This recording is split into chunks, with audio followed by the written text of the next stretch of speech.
salut la gang! Comme j'ai écrit sur le post de Facebook, je vais vous faire une petite vidéo sur pas comment changer de pneus, mais comment moi je fais pour changer les pneus ou réparer une crevaison. Puis comme vous pouvez voir, la moto est sur une caisse d'outils parce que je voulais vous simuler un petit peu, des fois il faut se débrouiller. Donc en premier, je vous montre les outils. Donc, on voit que j'amène une guenille. Ça, c'est super important pour éviter que le sable rentre dans votre roue. Ensuite de ça, on a ce qu'on appelle en français un démonte obus ou un démonte spring valve. Donc, à côté de ça, on a ce qu'on appelle un bead body. Ça, c'est comme une troisième main. Idéalement, c'est de l'amener, mais si vous n'avez pas de place, vous ne l'amenez pas, ça se fait quand même. J'ai deux clés à côté. Ici, dans mon cas, une 12 et une 14. C'est pour le rimlock et puis la botte de la valve. Ensuite de ça, ça vous prend de l'air. Dans mon cas, j'utilise du CO2. Ça va super bien. Il faut juste amener quelques bonbonnes puis avoir de la place, mais ça va très bien. Après, nos fameux leviers à pneus, les cuillères comme on appelle. Ensuite de ça, moi, dans mon cas à moi, j'ai quelque chose pour enlever les roues. Donc avec ça, je peux enlever les deux roues, la roue en avant, la roue en arrière. Le 19, c'est pour ma grosse botte en avant. Et puis le 32, c'est pour ma grosse botte de la roue arrière. À côté, c'est du savon. Vraiment bien important d'amener un genre de lubrifiant. La seule chose, c'est que ça peut péter dans le sac, puis vous avez du savon partout. Avant de vous parler d'enlever la roue, il faut en fait lever la moto. Première chose, quand vous avez une crevaison, il faut rouler un petit peu sur la crevaison en fait. Pourquoi? Pour enlever le bead, pour que ça soit plus facile à enlever le pneu. La première des choses pour la roue arrière, vous utilisez votre pied. Vous donnez un bon petit coup et voilà. Après ça, on recommence comme ça. Et la roue peut être défaite. Moi, ce que je fais, c'est que je ne défais pas tout le boulon au complet. Je le laisse pour être capable de taper dedans. On enlève la chaîne. Je ne vous ai pas montré, on ne le voit pas de ce côté-là, mais on fait juste déplacer la chaîne et on sort la roue. Voilà, première étape de fait. Bon, comme vous pouvez voir, je me suis mis en bottes puis en pantalon. Pourquoi? Parce que j'ai mes genoux. Donc, première des choses qu'il faut faire, il faut dévisser et enlever l'air de notre pneu. Donc, on prend le démonte valve et on enlève l'air. Donc, une chose qui est bien importante quand vous placez le pneu, c'est de mettre la couronne par terre en premier quand on commence. Déjà, en partant, c'est que c'est beaucoup plus dur que le disque. C'est plus solide. Donc, si vous le mettez sur la roche ou quoi que ce soit, c'est mieux d'avoir le sprocket, si on veut, par terre. Puis aussi, quand vous travaillez, ça évite de s'arracher les doigts quand on commence avec le sprocket par terre. Donc qu'est-ce que je fais? Je dévisse la petite vis qui retient. Normalement, vous ne devriez pas avoir ça parce que il ne faut pas que ça soit serré. Vraiment pas. Pour ne pas arracher votre valve. Ceux qui ont des rimlocks, c'est vraiment important d'aller dévisser le rimlock le plus possible parce que c'est lui qui peut retenir votre bead en fait. C'est bien important. Donc là, c'est bien important. Ça, c'est la partie que les gens ont le plus de difficultés.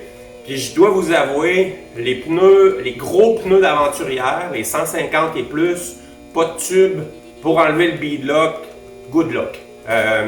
Les trucs que j'ai vus, que j'ai utilisés, qui fonctionnent très bien, c'est la béquille d'une autre moto. Ça fonctionne super bien.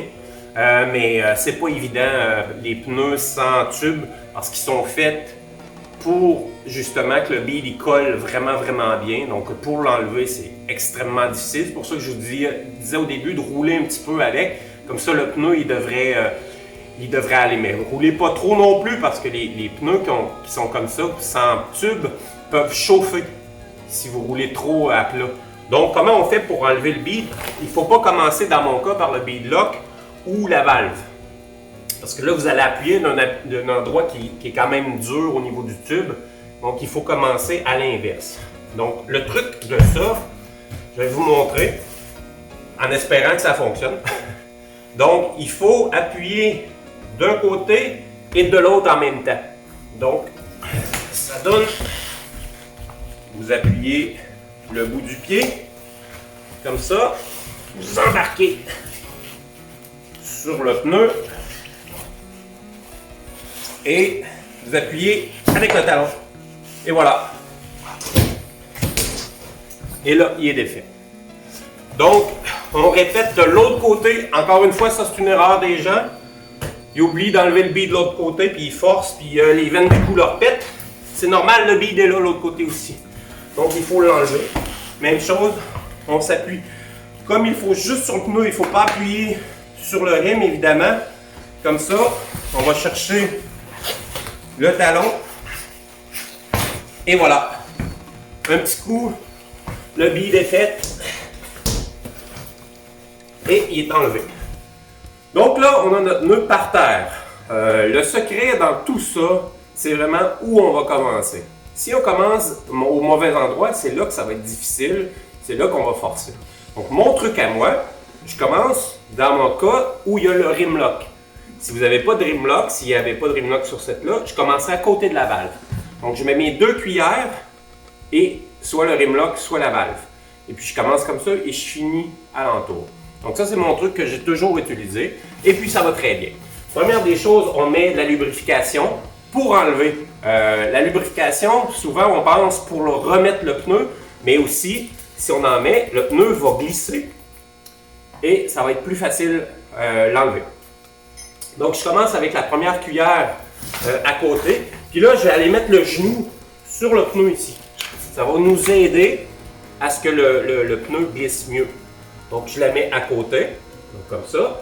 J'y vais avec ma deuxième, à côté du rim lock. Donc, ça, c'est la partie la plus difficile dans tout ça. C'est là où c'est le plus difficile. Donc, si vous voyez, vous forcez trop, c'est parce que vous avez soit pas mis d'appuyer bien ici, ou le bead n'est pas enlevé comme il faut. Mais c'est une partie qui est encore un petit peu difficile. Donc, la première chose, je tire là-dessus pour le lever. Puis, je viens barrer mon levier sous le disque. Donc ça c'est fait. J'y vais avec mon deuxième. Donc il faut faire attention quand vous mettez le levier pour ne pas aller prendre le tube. Si vous avez une crevaison, c'est sûr que c'est moins pire. Mais si vous changez de pneu, vous ne voulez pas crever le tube. Donc quand on appuie, il faut vraiment regarder qu'on n'aille pas trop loin. Donc pour ma troisième, si je suis appuyé comme ça puis j'essaie d'aller la mettre, ça va être difficile. Donc ce que je fais, c'est que je relève celle-là, je vais mettre ma troisième dessous, pas trop creux, et puis je recommence comme ça. Donc, je prends celle-là, je fais la même chose. Je reviens, je vais mettre celle-là, et j'y vais pas au complet. Donc, on ne tire pas au complet sur la cuillère. Donc, ceux-là sont un petit peu difficiles à enlever là, à cause du crochet. Donc, je fais la même chose. Je reviens, je mets mon levier, comme ça, pas trop creux, et j'y vais. Pour le reste, vous n'avez même pas besoin de 2 cuillères. Puis là, vous pouvez prendre les plus grandes bouchées. Le truc à suivre, la règle d'or à suivre, donc là, je peux continuer. J'y vais comme ça. Donc, on fait tourner le pneu. Puis, on a notre premier côté de défait. Alors là, il s'agit d'enlever le tube. Ça, c'est pas évident. Il faut garder nos gants. Des fois, non. Il faut se passer les mains. Il y a du monde qui ont eu vraiment des problèmes. C'est la partie la plus, je vous dirais, difficile de cette partie-là. Ça va être d'aller chercher le tube.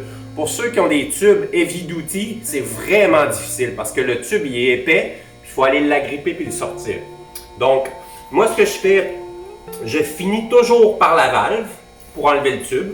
Donc, je vais aller à l'opposé de la valve. Ma valve est ici. Donc, je vais de ce côté-là. Donc, on met le pneu comme ça.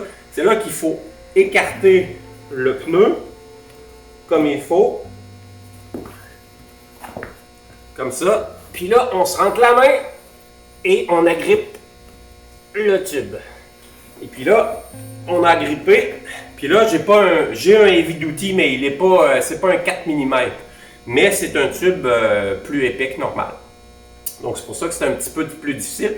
Les petits tubes minces d'origine, ça, il n'y a pas de problème à tirer là-dessus. Plus c'est épais, plus c'est difficile. Donc là, c'est sorti. Donc tout ce que je fais, c'est que je tire comme ça. J'essaie de ne pas accrocher rien. Je le descends comme ça.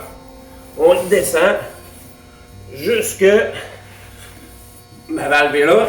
Donc j'arrête là. Comme ça. Donc le dernier bout, la valve est sortie. Comme ça. Donc mon truc, c'est que je prends une cuillère. J'appuie sur la valve pour que la valve elle sorte. Comme ça. Donc quand je vais tirer dessus, elle va sortir mieux. Et là, j'essaie de sortir le tube. Et voilà. C'est sorti. Donc là, ce qu'il va rester à faire, c'est de gonfler. D'aller voir si vous n'avez pas pincé, premièrement. Bien important. Puis de réparer ou de changer ou quoi que ce soit. Donc là, on a défait un côté. Il faut juste répéter les mêmes choses de l'autre côté et ça va être beaucoup plus facile.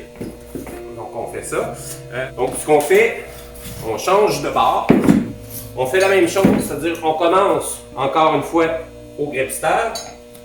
La même affaire, je vais mettre un peu de lubrifiant. Donc on répète.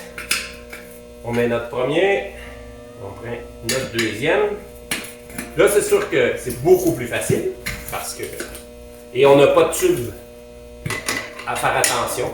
Donc, ça va bien. Là, j'en prends même juste une. J'ai été un peu plus gourmand. Mais pour faire le deuxième côté, c'est ce qu'on a. Beaucoup de gens vont se poser la question en ce moment, mais pourquoi qu'ils enlèvent le deuxième côté? Parce que la plupart des gens, ce qu'ils vont faire dans une crevaison sur le bord de la route ou sur le bord de la piste, ils vont enlever le tube comme je viens de le faire. Ils vont réparer ou mettre un nouveau, puis ils vont passer leur main. C'est encore plus difficile de passer la main, de passer ça dans la valve pour laisser un premier. Moi, ce que je fais, c'est que j'enlève le pneu au complet pour être capable de trouver premièrement la cause de la crevaison. Qu'est-ce qui a causé ça? Est-ce que c'est une roche, une épine qui a sorti, un clou, n'importe quoi? Donc, je regarde à l'intérieur du pneu. En même temps, j'enlève s'il y a de la cochonnerie. J'enlève tout ce qu'il y a là.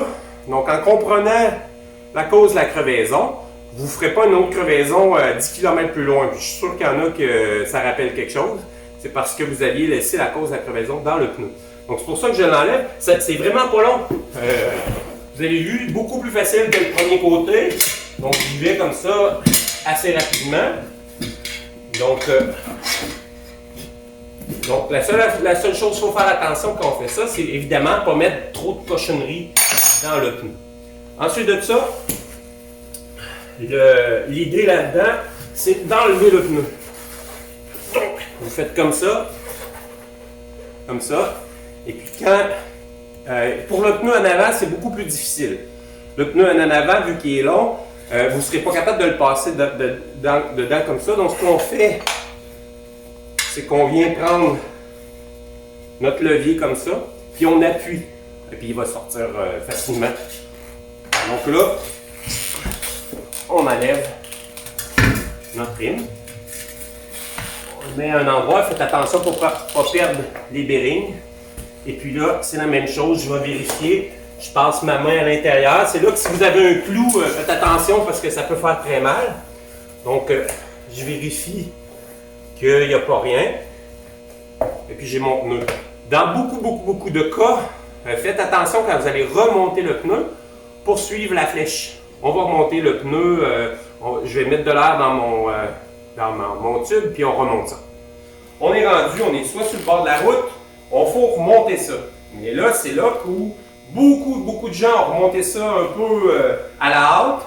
On fait un bout, on refait une crevaison. Tu sais, quand tu entends du monde qui dit j'ai fait 2, 3, 4 crevaisons de suite, c'est ce qui arrive, c'est la partie qu'on va faire là. C'est quand il remonte le pneu, soit il pince, soit il y avait quelque chose dans le pneu, ou quoi que ce soit. Donc c'est vraiment important cette partie-là. Donc ce que j'ai fait, moi, c'est que j'ai mis un peu d'air dans mon tube. Pas trop quand même, comme vous pouvez voir. Donc je mets un peu d'air dans mon tube. Là, je rentre mon tube dans le pneu. Donc on garde, en fait, il faut commencer à l'inverse, c'est vrai. Donc on garde ça en dernier. Donc on commence à rentrer ici. Un truc que j'ai pris dans mes longues péripéties du désert, c'est qu'on s'assoit sur le pneu. Donc ça ouvre l'extérieur. Donc on peut tourner comme ça, on s'assoit et ça rentre beaucoup plus facilement. Donc on fait ça comme ça, on fait comme ça, on rentre le tube, on continue de rentrer tout le tube au complet. Donc on laisse la valve en dernier. Donc, on rentre le tube comme ça. Plus c'est un tube heavy duty, plus c'est difficile à rentrer, mais quand même, en s'assoyant comme ça nous donne une bonne chance. Donc, on garde, comme je vous expliquais, le tube sorti.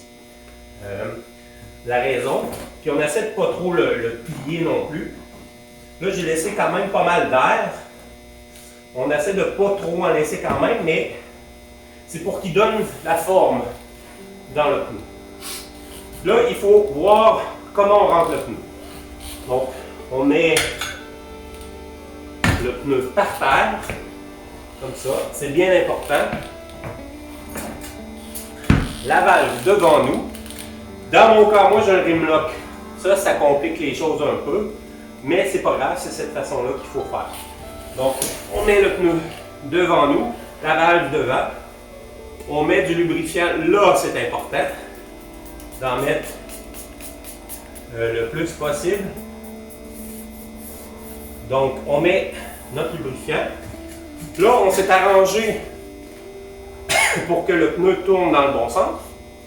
Donc, notre direction, il y a une flèche. Dans mon cas, moi, il y a même une flèche sur le dessus, une flèche sur le côté. Il y a des jantes qui ont des flèches aussi. Mais bon, il faut juste savoir que le disque, il va ce côté-là. Donc, ce que je fais, c'est que je trouve le trou de la valve. Je la mets comme ça. Je rentre la valve dans le trou. Et ce que je vais faire, c'est que je vais aller voir ma petite vis qu'on a enlevée au début, la petite 12. Je l'installe, mais vous allez juste la visser à moitié. Il ne faut pas la visser au complet. Il faut juste visser ça à la moitié pour être capable que la valve elle bouge un peu quand même, et être capable de mettre de l'air dedans.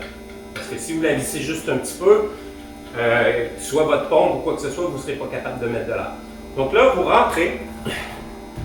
Donc là, ce que je vais faire, c'est que je vais mettre un côté sur le premier, je vais inverser le pneu, puis après ça, je vais la monter.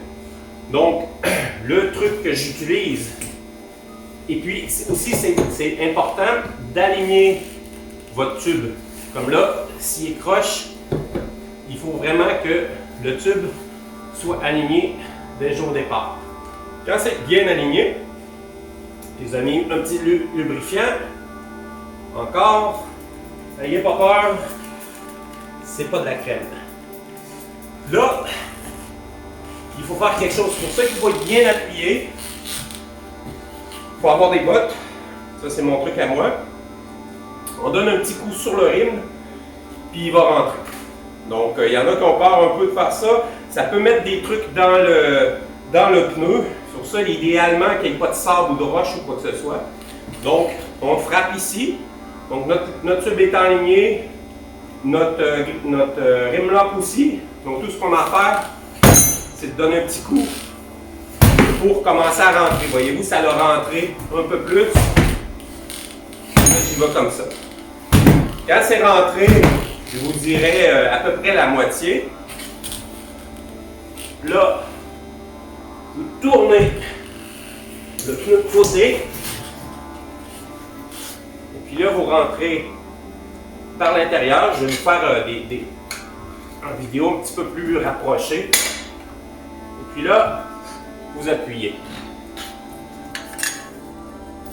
Donc, voyez-vous, ici, on a le pneu, on l'a rentré comme ça. Donc, vous passez votre cuillère sous le pneu et la jante. Vous prenez pas trop, allez pas dans le milieu là, ça va être difficile. Prenez le plus petit possible. Comme ça, vous vous rapprochez et ça y va. Donc, la même chose pour finir. J'ai mis un autre levier comme ça pour bloquer un peu. Donc, je rentre dessous, mais je prends pas trop, je suis pas trop gourmand.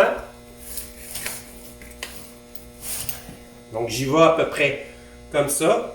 Ça va sûrement, ce coup-là, ça va embarquer. Je prends mon autre levier et c'est fait. Faites attention à votre tube encore une fois.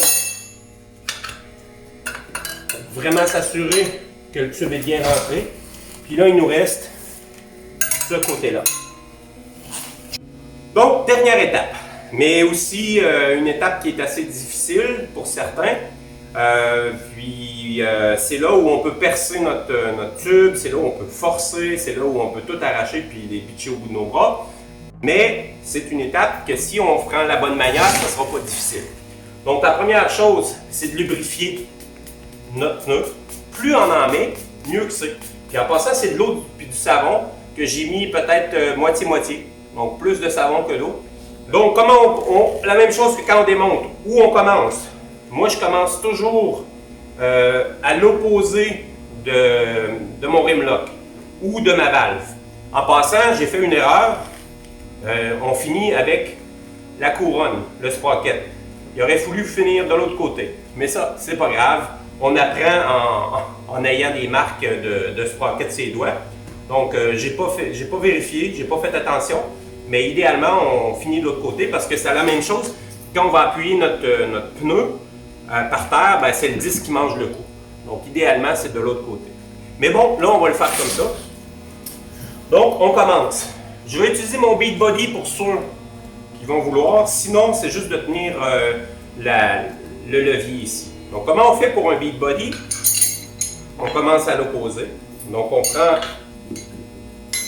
lève notre pneu, comme ça, près d'un rayon, comme ça. Et puis, tout simplement,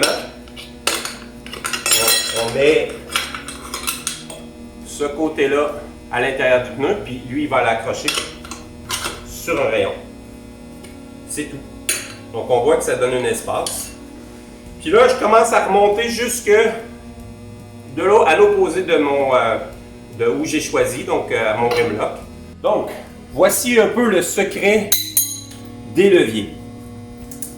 L'important, c'est toujours de rentrer en angle et non pas essayer tout droit. Donc, je rentre en angle comme ça, je remonte. Là, ça va me prendre une troisième. C'est sûr qu'ici, si vous êtes capable de bloquer ça, vous allez demander à quelqu'un qui vous tienne ce levier-là, c'est idéal. Parce que tout seul, souvent, on ne trouve pas. Sinon, on s'approche soit de notre moto, soit d'une branche, soit de quelque chose, puis on vient coincer celle-là. Ça, c'est primordial parce que quand on va arriver proche, elle va revenir.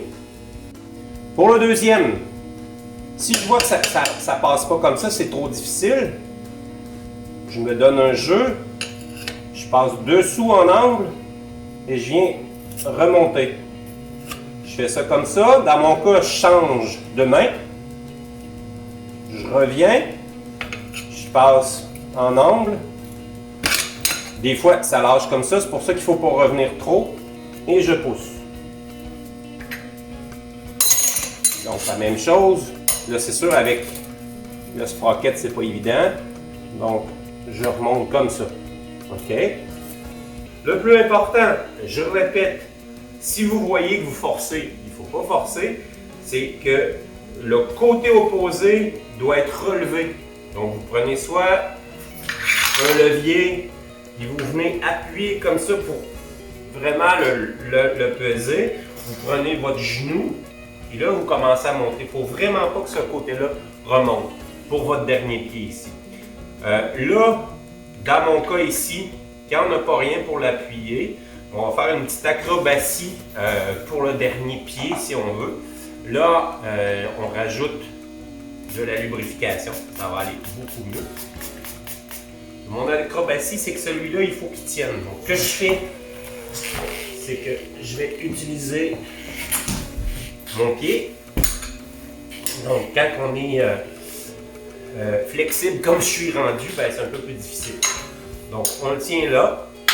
On fait la technique un à la fois. Donc, je rentre en angle. Et je pousse. J'y vais pas jusqu'au maximum. Vous avez vu, j'ai pas forcé trop. La même chose. Puis là, il va rester notre dernier sur le bout du doigt. Puis souvent le dernier bout, on le fait soit avec notre botte, comme ça. Voilà. Puis on enlève notre bead body. Puis faites attention pour ceux qui ont des rimlocks, c'est assez important que le rimlock soit bien posé. Donc vous pouvez, avec votre levier, lever le pneu puis appuyer sur votre rimlock pour qu'il se mette bien entre. Le pneu se met entre le rimlock. Si vous voyez qu'il y a de l'espace, vous pouvez prendre à l'opposé. Donc vous prenez une cuillère et vous ramenez. En faisant ça, le pneu va bien se placer, comme ça. Le pneu se place. Puis là, votre pneu est bien placé partout. Donc, il ne reste plus qu'à gonfler. Et bien voilà, c'est terminé. Il reste juste à mettre de l'air dans votre pneu. Assurez-vous que le bead sort, c'est-à-dire de mettre un peu plus d'air pour que ça fasse pop. Puis après ça, c'est sûr que si vous avez une pompe à main, c'est pas évident. Donc, essayez de mettre le plus de pression possible. Puis rendez-vous à une place où il y a de l'air, un peu plus d'air, pour vraiment que le bead soit monté. Si votre bead n'est pas monté parce que vous avez juste une pompe à main, ben, roulez mollo parce que le pneu va sauter. C'est pas une grosse chose, vous allez être capable de vous rendre, mais assurez-vous que ça soit fait. Après ça, vous la remontez sur la moto et le tour est joué. J'espère que cette vidéo-là vous a aidé. Donc, amusez-vous. Et puis, à votre prochaine crevaison, ben, vous penserez aux petits trucs que je vous ai donnés.